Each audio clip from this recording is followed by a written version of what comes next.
The billionaire fired his gardener. 3 days later he begged for forgiveness. Morning sun rose over the luxurious Harrison estate, where acres of perfectly trimmed gardens stretched farther than the eye could see.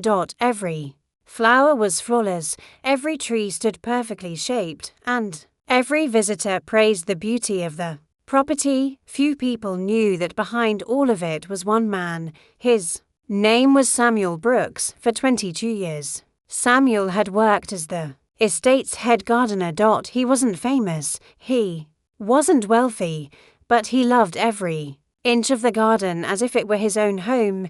He knew exactly when every rose would bloom. He remembered every tree he had planted with his own hands. To him, the estate wasn't just a job. It was family. Then everything changed. The estate's owner, billionaire Victor Harrison, returned after months of international business travel. He barely looked around before noticing a single dead rose bush near the entrance. His face darkened. What happened here? Samuel calmly explained. A disease spread through one section of the garden. We removed it before it reached the others. Victor wasn't interested in explanations. In 22 years, this is the first thing I notice. He pointed toward the gate. You're fired. The workers stood frozen. Samuel simply nodded. I understand, without arguing, without begging. He quietly removed his gardening gloves, folded them carefully, and walked away. The staff watched silently as the man who had built the gardens left with only one small toolbox. 3 days later, a violent storm swept across the city. Powerful winds tore through the estate. Massive trees crashed onto pathways. Rare flowers were destroyed. The automatic irrigation system failed within hours. Millions of dollars worth of landscaping had been ruined. Victor demanded that another landscaping company repair everything immediately. But every expert who visited said the same thing. We don't know this property well enough. The damage grew worse each day. Then Victor discovered something surprising. Samuel had personally designed the underground irrigation system years earlier. There were no blueprints, only Samuel knew how it truly worked. Swallowing his pride, Victor drove to Samuel's small house on the edge of town. He found Samuel quietly planting vegetables in a tiny backyard garden. Victor lowered his head. I made a mistake. Samuel remained silent. I judged 22 years of loyalty because of one dead rose. Victor looked around, despite having almost nothing. Samuel's small garden was beautiful.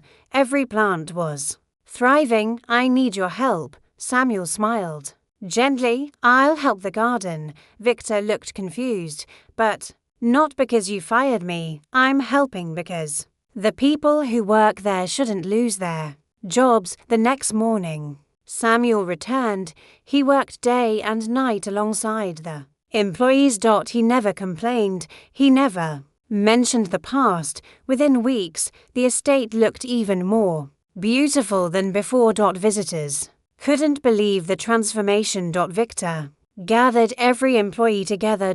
In front of everyone, he handed Samuel a new contract. You are no longer my gardener. Samuel looked surprised. Victor smiled. You are now my business partner. The employees burst into applause. Victor had created a landscaping company under Samuel's name. Samuel would own 50% of the business. The company quickly became one of the most successful landscaping firms in the country. Years later, a reporter asked Victor what the most expensive mistake of his life had been. Victor answered without hesitation, firing the man who cared more about my dream than I did. Samuel was asked a different question. Weren't you angry? He smiled. Anger grows weeds, but forgiveness grows gardens. Those words were engraved on the entrance of their company headquarters. Forgiveness grows gardens, and every new employee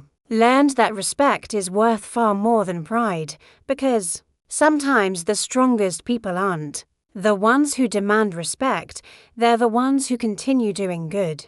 even after they've been treated unfairly. The end.